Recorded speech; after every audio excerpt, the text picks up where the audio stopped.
Yeah. Yes. Two pages. Two pages. To turn. Yeah, because I'm in the middle of doing some stuff.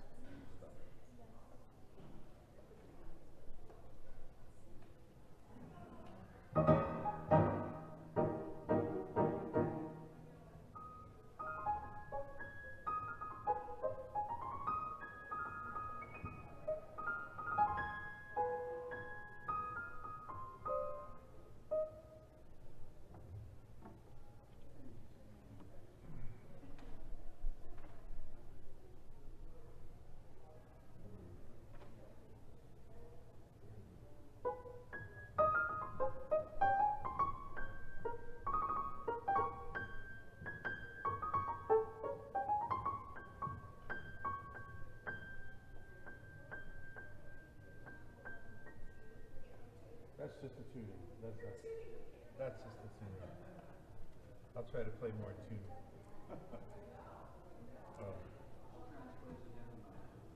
Yeah, that would work. Yeah.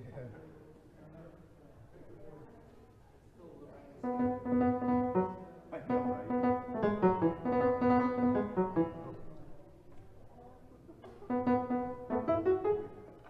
Everybody knows that one.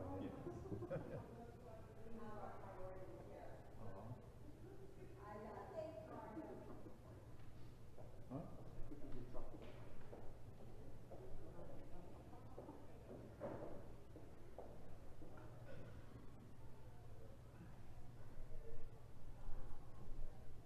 I'm just going to go and quickly announce. And Chris told me that that's from the live stream.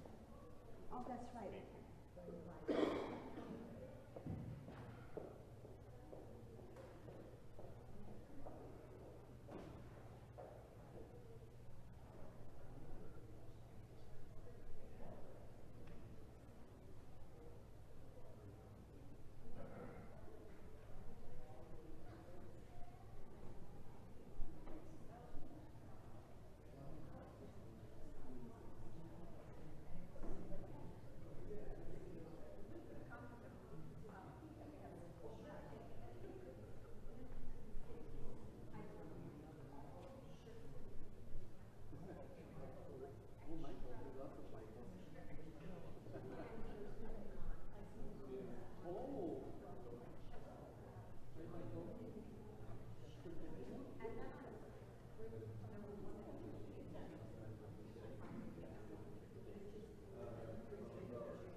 sit right here and hear Dr. Taylor, Dr. Taylor, play our beautiful Bosendorfer piano. One of the reasons that we're doing this, as many of you know, is that we are in the midst of a very exciting and important capital campaign, which we are doing in honor of our 100th anniversary here at the church. We call it our Centennial Fund. As part of that, the group is kind of the thing that is overseeing all of this, and we wanted to get that roof repaired, and as you have seen over the last few weeks, we definitely need to do so. So that has started, but we also, we were raising some funds and so forth. What we wanted to do was to be sure to include other items, both from the we'll use the mic, sorry. We actually have people with us online here, so welcome all of you. So let me just say, you heard my low spiel, I hope, because I was talking, I hope, loud enough about the campaign, the Legacy Fund, and some of that does include renovation and restoration of the building on the outside, also the inside. We hope new pew cushions, we hope some new chairs and pulpit in the chapel. But we are also, because we're Gables UCC, making a commitment to the community as well. And part of our fundraising will go toward relieving medical debt by so many who are so overwhelmed and unable to move forward in any way because of the medical debt that just keeps piling up and piling up. We're also offering gifts to the youth and to the Legacy Fund and so forth. So if you have not yet read your brochure, I have some here and would be delighted to discuss your gift to the campaign with you. But so today we are spotlighting our beautiful Bosendorfer piano, of which $15,000 from our raised funds will go to it. I was trying to find some information about it. All I know is that when I first came here, I guess I interviewed about 19 years ago now, that it was the piano they first brought me to. They said, look at this piano. I'm like, oh my gosh, you know. And I didn't quite know about Bosendorfers. I certainly knew about Steinways. I played piano and grew up with musicians and so forth. But discovering about, there we go, that back, we think, about 25 years ago, when we received this as a gift from Don Carlin and his wife, and it was for the use of the concert series. He was always a big supporter of our community arts program summer concert series. So the receipt for this piano at the time, 25 years ago, was about $88,000. So if we think about that today, we were probably well over $100,000. And you know, this instrument is really special. We call ourselves a music church. And how lucky are we to have such an instrument that musicians of all kinds, when they come in, they immediately gravitate toward this piano. They're just drawn to it because many of them have never seen one, and many of them have never had the chance to play. It allows us to do an awful lot of concerts and opportunities in the community for Mark's wonderful community arts program. And even today at the 9 o'clock service, a wonderful new couple came. They had been here for the candlelight concert a week ago and heard the piano and saw the sanctuary and said, we're going to come worship there. So it's a wonderful thing that we open our doors up to the community, and the piano is one of the ways we do. Greg will talk a little bit about why he enjoys playing it and what it means to him. If Mark wants to say anything about it, that would be wonderful also. But again, it is entrusted to our care. We are stewards of this incredible instrument, that has been given to us, and it is time. You have to keep pianos up. Trust me, they fall out of tune, the felt wears out, strings and so forth. So it's really, really important that we now take the time to be good stewards and to make sure this instrument is in the best shape possible for generations to come. So we're going to begin. Greg is going to play a Rachmaninoff piece, I understand, as our beginning. Then he's going to share a little bit about why the piano means so much to him, and then we're going to close with a really special song that I can't wait. I almost am ready to bring out my baton, but I'm not. So Greg, thank you.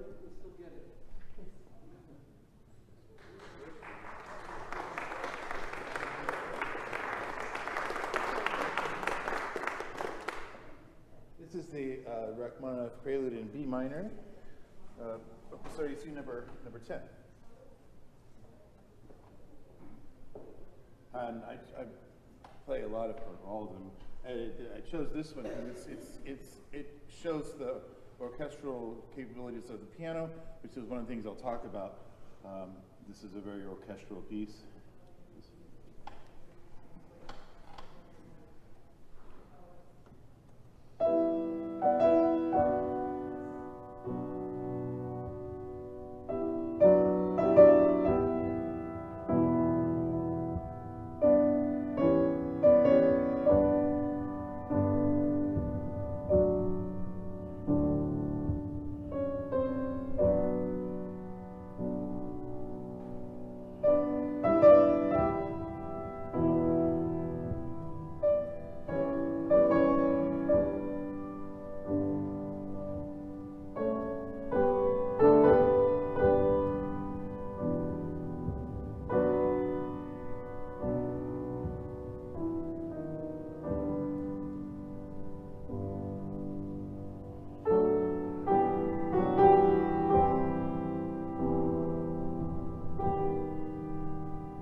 piano students.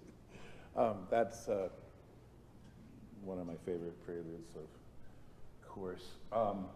And you know, I say orchestrally, if you, I can think in terms of strings and instruments of the orchestra, and you were able to try to imitate that as much as I can, and I've always done that. I played, think of either orchestrally or could be vocally, depends on what it is. This is more like an orchestra, this piece. But then this piano, not all pianos enable you to do this, and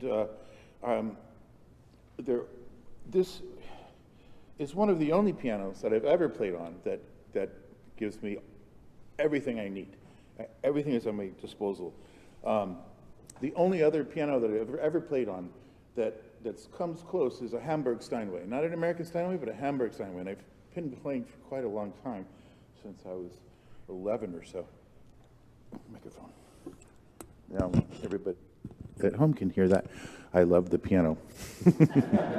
Basically, in a nutshell. So when I first auditioned here was this piano, and I sat down to play, and I was just in heaven. It was really quite honestly the finest piano I've ever played. And again, because I love colors. We talk about colors in music, like in painting, but it's sound, but it's still you blend, you make different colors, and it's not just loud and soft and gradations of sound. But this piano accommodates that. You're able to do things on this piano that you cannot do on another piano. It takes a caring pianist to play it. You have to really, really listen. It can, at the same time, can be sometimes very bright. So the Bosendorfer, this piano is made in, Vienna, south of Vienna, Wiener Neustadt, about 40 miles south of Vienna. They only make them in Vienna, and it takes about 357 hours to make the piano by hand. And I think they don't make very many a year. I mean, 300, that's at the most. And this piano has extra keys on the bottom. The piano goes down to an A. This one, 1, 2. This one has 4 more keys, very, very low. There is one more Bosendorfer that's called the Imperial. This is a little bit bigger, 6 inches or 7 inches bigger, and it has more keys. How many has it? 1, 2, 3, 4, 5, 9. So, and the original reason for these extra keys is Busoni, the great Italian pianist and composer, lived around the same time of Liszt, a little bit later, asked Bosendorfer, Mr. Bosendorfer, to create a piano with extra keys because he was making these organ transcriptions of Bach, where, now we don't have any pipes here, but there's a 32-inch stop, a 32-foot pipe that actually, in a pipe organ, is 32 feet high. If you don't have high enough ceiling, they curve it, but it makes a tremendous low sound. So he wanted these low notes even more, to imitate the organ, the Bach's organ, and so they did it. But not only that, it adds resonance. So when you're playing with the pedal, I mean, you don't really. It's nothing you're going to hear and notice right now, but it adds extra resonance.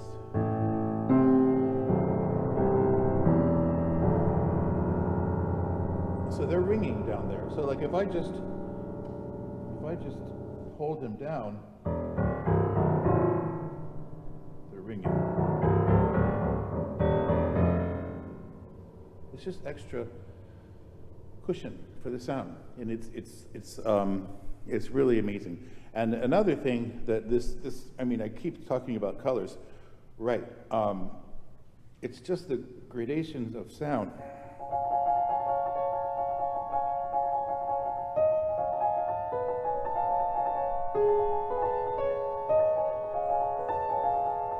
supposed to be two hands, but, well, and I'm not showing off, I just had this in my hand. So you could create a lot of colors. And they first opened in 1828, the first, when, his name, Ignaz Bosendorfer, I think.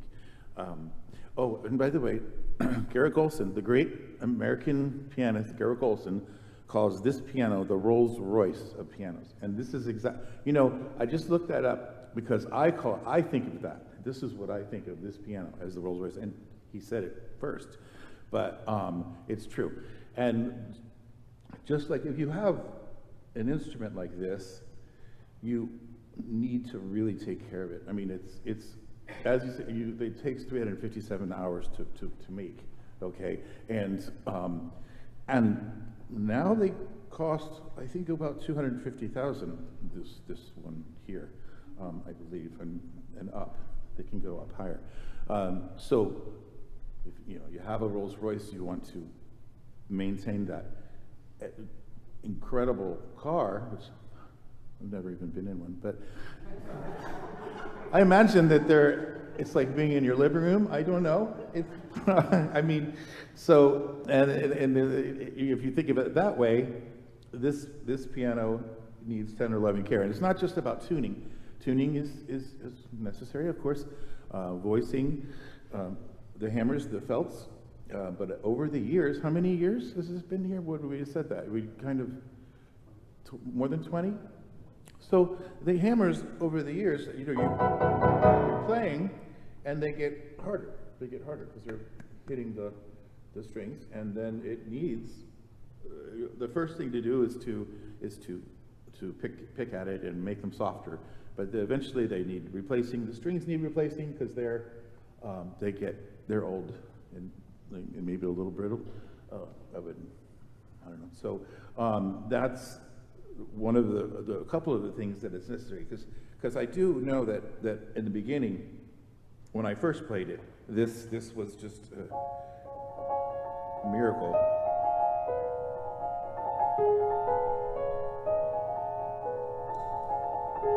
Maybe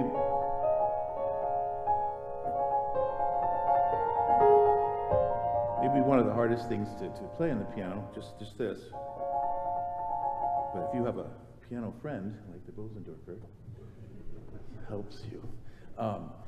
And all kinds of just gorgeous melodic sounds, and also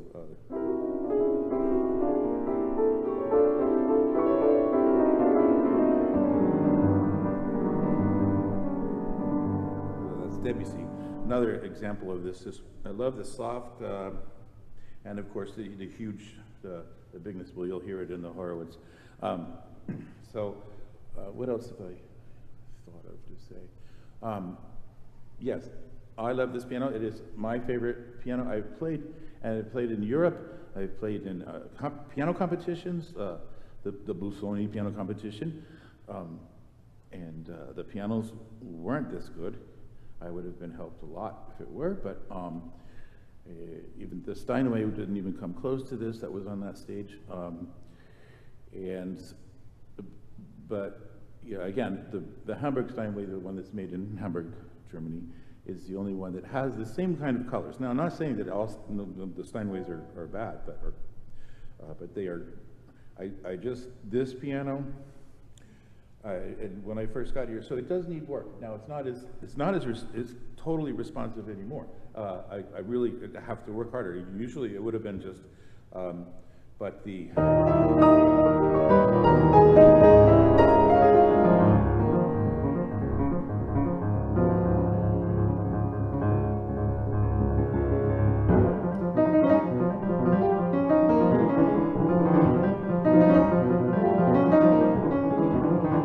Example of something that's very, very difficult.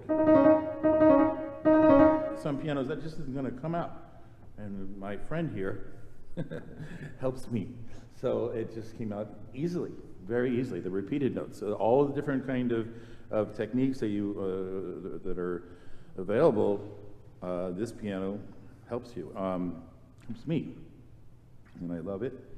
And it really needs the tender, loving care that it deserves. I mean. Great. Yes. So who is the state to give this Rolls Royce to refurbish or whatever? I mean, that's got to be somebody really top notch, right? Right.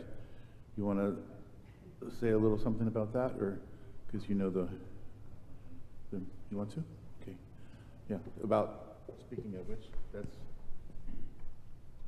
probably two of the finest piano technicians in Miami, not just Miami, but outside of Miami, who does the tuning for New World Symphony, who does the tuning at the Arts Center, is Ron Honeycutt. The trainer of Ron Honeycutt is a gentleman by the name of Carl Roeder, who used to tune this piano until he moved up north to the Palm Beach area. Carl Roeder is the gentleman who really is a certified Yamaha Bosendorfer, would be the one that would refurbish the piano, which what it would mean is the piano would be taken apart and shipped to Palm Beach and restored in a studio in Palm Beach and then shipped back here.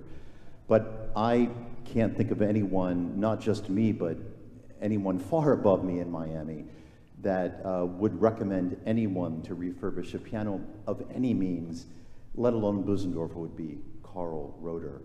And the other thing I want to say real quickly about this piano is that, as Greg had said, it being called the Rolls Royce of pianos, just imagine if you owned a Rolls Royce for almost 30 years and never took it in for an oil change. That would be disastrous. In any case, the point is this is far, far overdue for an oil change. So that's what we're really excited to do, to bring the piano back to the original full capacity of what it can actually do. Actually, two questions.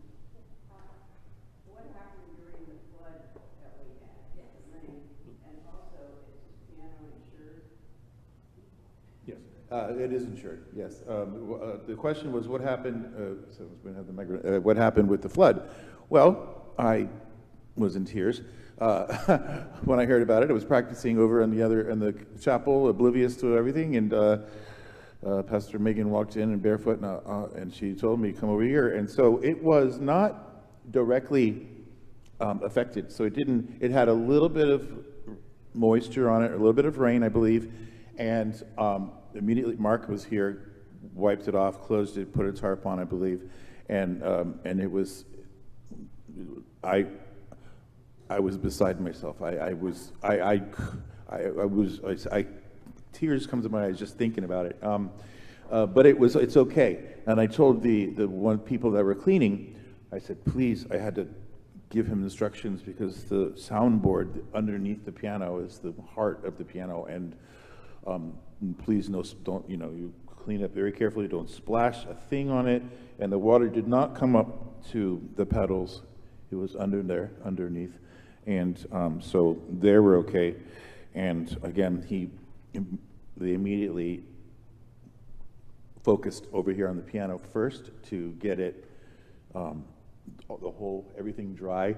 And after that, we moved it over to the drier part over here. So it's fine. It's fine. I was terrified, but the hammers, no moisture got inside. It was closed anyway, and that would have been disastrous. You're right, and it is insured, and I think the company was bonded or all that stuff. So, still scary.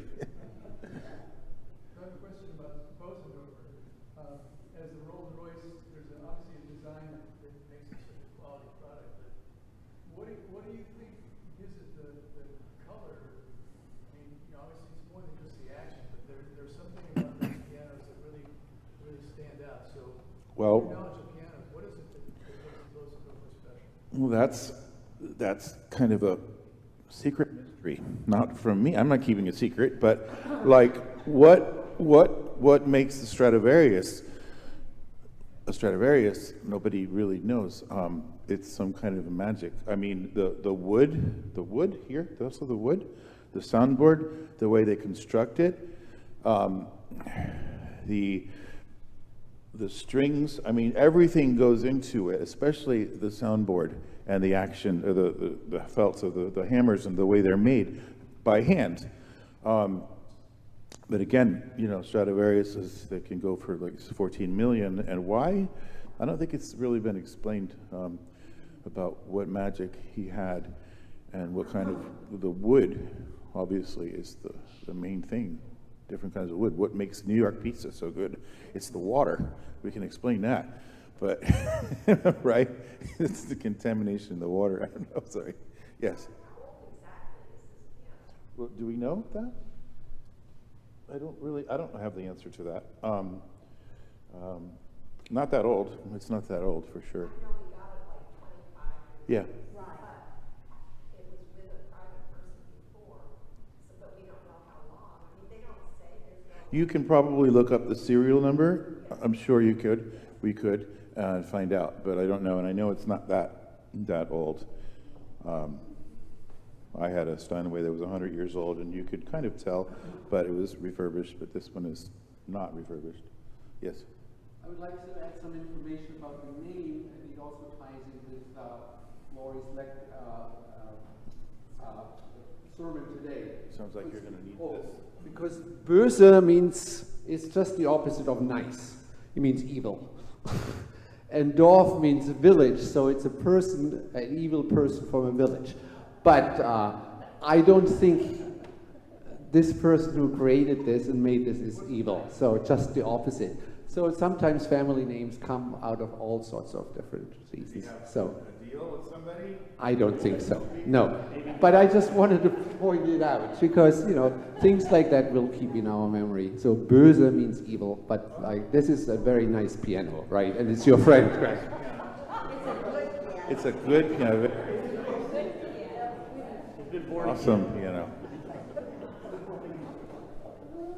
Well, we will close up here with the piece that I am so waiting for. But again, you know, everything is interrelated, isn't it? When he talks about the roof leaking and the piano, and we want to care for the piano so that future generations can enjoy it with the choirs and the singing and, you know, and all of that. So this campaign is about being interrelated with so much of who we are here at Gables UCC. So if you have not yet made a commitment or filled out a gift agreement, let me encourage you to do so. We are hoping for 100% participation of everyone in our congregation. It does not have to be a huge gift. We love the huge gifts, but we also love the gifts that say, I care enough and this is what I can do now. We are inviting you to think outside the box with your giving, though, for this campaign. This is beyond your regular yearly stewardship. This is a special campaign that is for 3 years. We encourage you to talk to your financial advisor and to take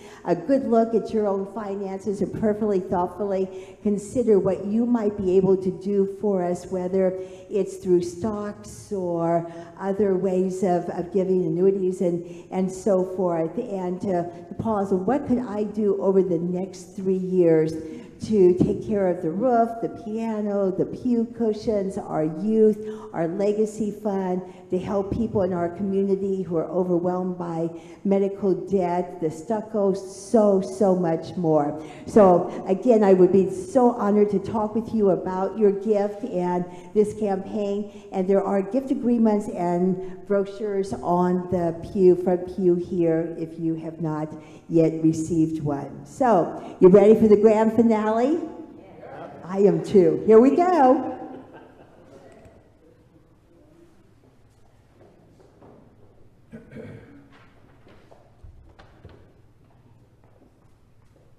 This is the Horowitz transcription of the Sousa Stars and Stripes Forever.